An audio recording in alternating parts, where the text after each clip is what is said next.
Hey guys, Marcel here with theScore Esports. Of course, we're joined by one of the most successful esports owner we have here, G2, Carlos. Rodríguez Santiago, right? Okay. Also, yeah. Many of you might know him as Ocelote, of course. And yeah, your team just won. How are you feeling? I'm feeling very good. I mean, it felt even better than the previous time, because while the previous time was very special because no one expected us to win out of Challenger and our players weren't too known and so on. Well, in this one, I felt like it was needed to get people to understand that G2 is a top org and our team is a top team. Yeah, we had like a bit of a discussion like last week at Gamescom where you said your team is hungry for success. Can you talk about like how hungry are you for success? Like how badly do you want to be like the best in every title? I can't explain. Like I have a disease inside me, which is that I don't allow myself not to be surrounded by the best people. I don't allow any mediocrity, you know, and that's why I was so disappointed with myself in the latest parts of my career as a player, because I was playing so fucking bad. It was ridiculous in comparison with my expectations, right? And one thing I'm for sure. I think the word that describes at least the way I operate in my life is just ambition. Like I'm so overly ambitious. I'm ruthless, man. Like I will do anything within the boundaries of the rules and within the boundaries of integrity. I'll do everything to win, you know, and I feel like this. I don't know. It just feels so good to be able to put together a team of staff, graphic designers, financial managers, marketing people, video editors, teams in different games, to put together kind of an internal ecosystem of success. You know, everyone wants to succeed. Everyone is just doing their very best to succeed because they know I will fire them otherwise. I mean, and it's not even me, right? Like even. It's not me firing them, it's the group firing them, right? Because now we have a culture of winning everywhere, you know? Content everywhere. We just want to win and be the very best we can be at every single segment of the company. So this is so hungry. Everyone is so hungry. Okay.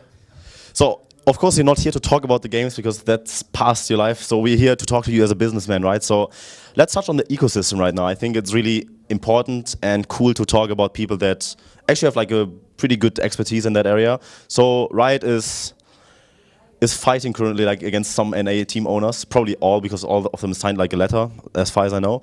And I want to have your take. Like, what does, like, where do we need the revenue share? I mean, you're familiar with all the situation, right? I don't have to explain it. So I will just give you like the mic right now, and yeah, let's talk about that. Yeah, I mean, well, I would require like a more specific question, but my take on. So. How can we generate more revenue outside of like merchandise for you, for your company? What would need to happen in League to like make it worthwhile, the investment? Well, first of all, like, let's start with facts, right? I try to be as pragmatic as possible and emotionless as possible, because I personally love the game, so I'm kind of biased in that regard, and I like people in Riot. I have very good friends in there, so I'm actually biased in that regard.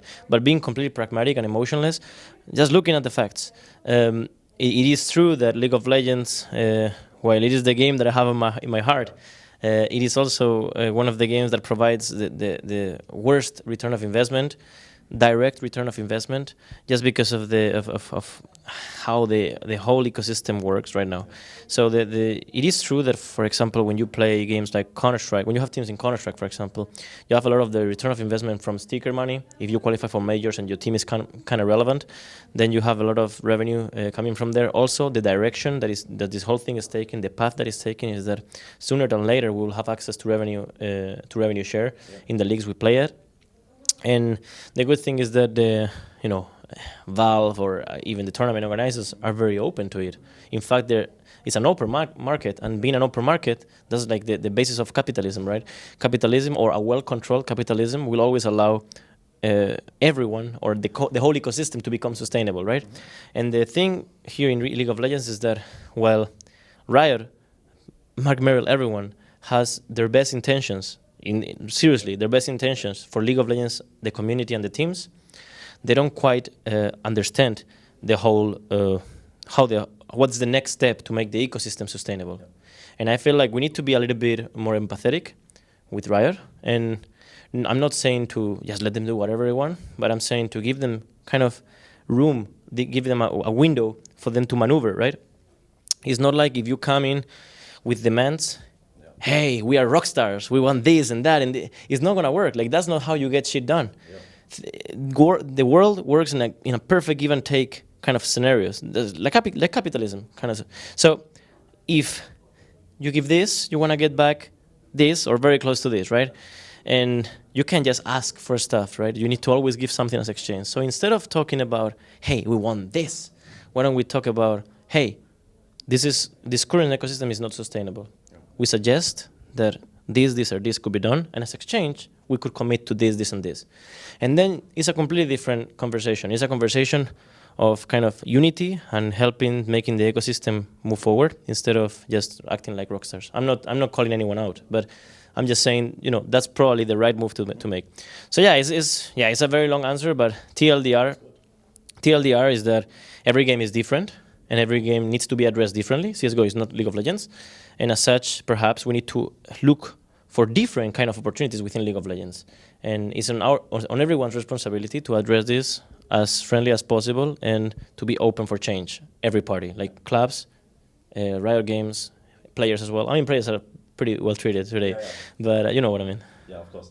Yeah, we need to look for other changes. I think Riot already announced that they're gonna work with teams together and they wanna give, like, for example, more in-game icons or stuff or whatever.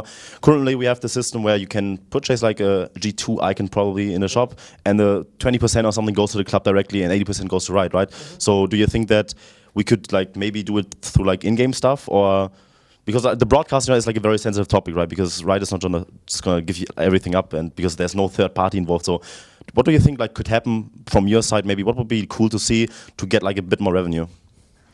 Well, revenue comes from infinite kind of sources, right? Yeah. A club is able to generate revenue through sponsorship deals, through kind of revenue share in not only leagues, but also like perhaps a product that you release jointly with another company, merchandising. You can close kind of unique individual sponsorship deals with your players that you can get a cut from. You can have access to sticker revenue. There's 1,000 billion things you can do. You can become a media agency and provide media kind of services for companies that are in need of that. So there's 1,000 things you can do. The question here is what to do with League of Legends, right? Yeah. Because one thing is for sure, like League of Legends is in a position that they are today because they were not only really smart, but they were very kind with the ecosystem at the very beginning. When LCS started, and these numbers that I'm not even sure if I'm able to talk about them, but these numbers that they were paying to clubs were actually, I think, above what should have been the case, right, back then. And they, by that investment, allowed the ecosystem to grow within League of Legends, which at the same time gave them a good position of power in the market. So I feel like it is true. They actually did more than anyone else, or Riot did a great job actually at growing esports. If you see esports today, how it is partly thanks to Riot, and thanks to ESL, and thanks to like the old kind of brands that really pushed forward. And I feel like we owe them that, yes. But now the question is, what do we do? Do we make this a league where you can't go down to the second division, like franchise kind of model? Well, I don't like it personally because I'm just European. It's just a cultural thing, right? But perhaps then you need to have access to, if Riot makes a deal with a streaming platform, you want. Yeah, they've made a deal beforehand. I'm aware. Yeah. So I'm just imagining an example. Yeah. Okay. Riot makes a deal with a streaming platform, then it would always be natural and good for the ecosystem to become sustainable if you share part of that, right? I'm not saying to share obviously most of that, but it's a good start to just start analyzing and identifying what's the right number to share. And overall, the only thing that teams really want is more money. I mean, I don't know how is that money coming from? Is it coming in form of our partners have more visibility in the stream, so we can push for more money? Yeah. Perhaps. Is in a form of icon revenue share. The revenue share to be higher, yep. Or something in-game, or is it revenue share in the league? There's 1,000 things you can do, right? Yep. The only thing we just want is more money at the end to make the return of investment, to make our investment in League of Legends even in give and take. Yep. Simple, because salaries today are very, very high. Yep. If you want to be a top 3 team, even much higher. Yep. So the return of investment is probably 40% of what you actually, 35, 40%, maybe 50% if you do things very well. It's not ideal right now. Yeah, let's talk about sponsor things, right? So there's like this interesting fact that you guys can't use headset, right? So will it actually like be a step to maybe have booths, for example, so you can display headsets for like a sponsor? Would it like increase some of the sponsor money? Like, would it make it a bit more sustainable in your eyes? No, that's a specific example, right? Yeah. There are 1,000 examples as well that you can name. But the most important thing is the stance of Riot towards these things. So if Riot has a stance where they're open for discussion and really open for discussion, then this is going to be the end game is 100% going to be that we are going to find common ground, something that is good for everyone basically, and it's like kind of a balanced deal, right? Is nature, right? Nature is very wise, and I feel like nature is everything, right? Nature is also an industry. An industry is part of nature itself. So nature will always move forward and grow, and at some point become sustainable. That's how nature is. So it's no different here, and only those who really adapt and are open for change will survive. So we talked enough about the ecosystem of esports or league specific. Let's just talk about something more interesting. I think something came to light that Jens Hilgers is actually like the co-owner, like a good friend of yours, of course. He has like financial interest in Fnatic, or has shown that, and there's like a loan, right? So that's what I know. Can you give a bit more transparency on that situation, maybe what the situation is there? Yeah, absolutely. First of all, this kind of stuff is public info, right? So why would you want to hide anything? It makes no sense. We are much wiser than that, right? But just going directly to the topic, Jens Hilgers is the founder of ESL, Turtle Entertainment, and he actually he started working with me, or kind of working alongside me in G2 2 years ago as a mentor. He saw in me potential in becoming a good entrepreneur, and I saw in him potential in becoming a good mentor for me. And he's actually become not only a mentor but also a friend, right? And he's been super transparent with me in regards to his loan to Fnatic. And I saw no problem whatsoever, because there's no reason to believe that that kind of puts G2 and Fnatic together in any kind of way, right? It makes no sense. So just going directly to the topic, Jens Hilgers, who is my partner in G2, or one of my partners in G2, he's good friends with the owner of Fnatic, which is called Sam Matthews. And I mean, it's just a friend loaning money, so to say, to another friend.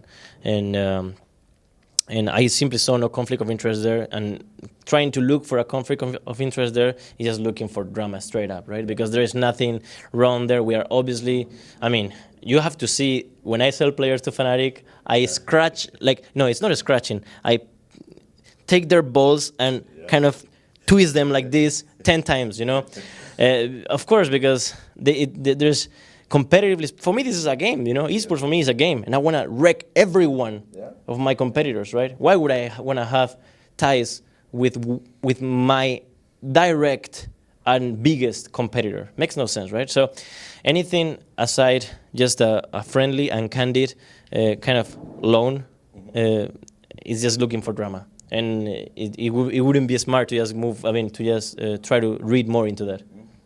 Yeah, of course, you might not see it this way, but what if Riot thinks, for example, there's like ties, and they're very strict about that. I think we've seen with the Renegades and TDK situation there, in the end, Monte Cristo had to sell his team because they were like suspicious about him being like invested in like two teams, right, or having ownership and on one kind of regard. So, do you feel that Riot needs to investigate is like solid? Everyone needs to investigate everything. Of course, you need to. You want to make sure that your league is as legit as possible, right? So props to them for investigating. We're actually working with them very closely, and we give them any information they want at any given time. We're very easygoing in that regard because we have nothing to hide, right? But anyway, in regards to I think comparing what happened with Renegades and what's happening with Jens and Fnatic, not G2, it's Jens and Fnatic. It's not comparable. I think that, I lack context in regards to the Renegade situation. I don't know exactly what happened. I obviously read everything, but I don't know exactly what happened behind the scenes. But what I can tell you for sure is that it's nowhere close. It's not comparable, right? And as I said, this is just a candid move. And if I would have been in Jens' shoes, and I wouldn't have seen any conflict either. In fact, I told him, there's no problem. Yeah, cool. I think it's really important that there are also a lot of questions, and the topic's probably going to come up again. So thank you so much for the insight, and thank you for clarifying these things. Yeah, you're probably going to off to celebrate your team's win, right? That's what you say, but I have 57 emails unread. unread. Business never stop, right? And it kind of how do you call that? Vibrated. Yeah. Meanwhile, you were asking me questions, so maybe it's 58 right now. So yeah, there's no rest for the wicked. We also have other games, and we need to keep winning. All right, so next stop is bootcamp for you guys. And yeah, best of luck at Worlds. Hopefully you guys represent us well here in Europe this time. So yeah, yeah, thank you so much. Awesome to interview Ocelote here. And yeah, if you want to check out more stuff, theScore Esports, as you covered, watch our videos, download the app, follow us on Twitter to never miss an interview, and see you guys next time.